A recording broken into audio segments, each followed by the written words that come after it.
میں تنہائیوں میں کتاب کھول کے پڑھتا ہوں، تنہائیوں میں پڑھتا ہوں۔ جب مجھے کبھی لطف لینا ہوتا ہے تو میں صاحب طبقات کی یہ روایت کھول کے بیٹھ جاتا ہوں جب اپنا مزہ لینے کو دل کرے۔ حضرت عثمان غنی شہزادے تھے، دولت مند باپ کے بیٹے تھے، رئیس اعظم تھے۔ امیروں کے بچے نازک مزاج ہوتے ہیں، موڈ کے مالک ہوتے ہیں۔ بہت بڑے رئیس تھے، پر عشق لگا سی کھیڈاں کھیڑ دی نوں، تو پھر کھیڈاں بھول گئیاں۔ کجل پایا سی یار دے ویکھنے نوں، پھر او دی یاد وچ روندیاں ہی ڈل گئیاں۔ حیدر شاہ اس گلی کدے نہ رول دی، پر ہن تے رول دی 4-5 دن کے بعد مدینے آئے، سفر پہ گئے ہوئے تھے۔ حضور کے پیچھے نماز پڑھی تو محبوب کے چہرے پہ ذرا نکاہت ہے، کمزوری ہے۔ حضرت بلال کو ملے، کہنے لگو بلال میں 4 دن باہر رہا ہوں، حضور کے چہرے پہ کمزوری کیوں ہے؟ جناب بلال کہنے لگے جا گھر جا کے پوچھ لے۔ کہتا میں نے دروازے پہ دستک دی، سیدہ عائشہ صدیقہ اندر سے بولی کون ہے؟ میں نے کہا اماں جی غلام ہوں عثمان، میں 4 دن کے بعد آیا ہوں تو چہرے پہ بڑی کمزوری ہے۔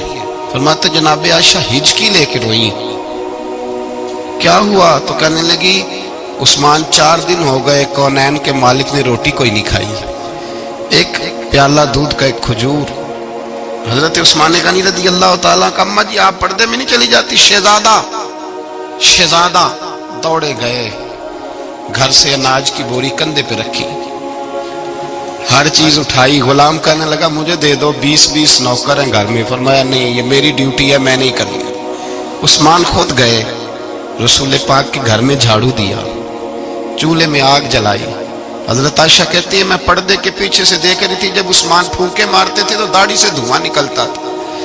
اور عثمان جس نے پانی کا پیالہ بھی خود نہیں پیا تھا، اس نے سالن پکایا، پھر روٹیاں پکائیں تو ہاتھ جلے۔ کھانا پکا کے اور دسترخوان لگا کے مسجد میں حاضر ہوئے، کہا محبوبہ اگر مہربانی کریں تو گھر نہیں آتے؟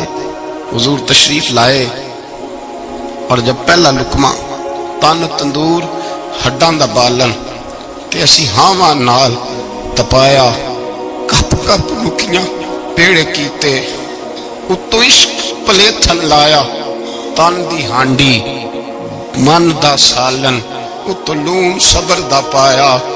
غلام فریدہ میں ساری تیری، تینوں وجہ یقین نہیں آیا؟ کہا محبوب یہاں بیٹھے تو صحیح، یہاں بیٹھے تو صحیح۔ حضور تشریف فرما ہوئے، اور پہلا لقمہ جب نبی پاک نے منہ میں رکھا تو عثمان تڑپ کے روئے۔ 600 دینار نیچے رکھے، یا رسول اللہ میں نے دولت کو آگ تو نہیں لگانی اگر تیرے کام نہ آئے۔ حضور کس کام کی یہ جائیدادیں، کس کام کی؟ اگر آپ کے گھر میں 4 دن کھانا نہ پکے۔ حضرت عائشہ صدیقہ فرماتی ہیں عثمان تو چلے گئے، یہ کہہ کے میرے مصطفیٰ نے پھر ہاتھ اٹھائے اور ایسی دعا دی کہ میں تڑپ اٹھی، میں رونے لگی۔ حضور نے جھولی اٹھا کے کہا اے اللہ میں عثمان سے راضی ہوں، تو بھی میرے عثمان سے راضی ہو جا۔ حضرت عثمان غنی رضی اللہ تعالیٰ عنہ ساتھ تھے جب نبی پاک صلی اللہ علیہ وسلم 1400 صحابہ کو لے کے عمرے کی نیت سے نکلے۔ حدیبیہ کی مقام پر کافروں نے روک لیا، کہا عمرہ نہیں کرنے دیں گے۔ حضرت سیدنا عثمان غنی کو نبی پاک نے سفیر بنا کے بھیجا۔ جناب عثمان غنی کئی سالوں کے مکے سے بچھڑے تھے، سامنے کعبہ نظر آیا، احرام بندھا ہوا ہے۔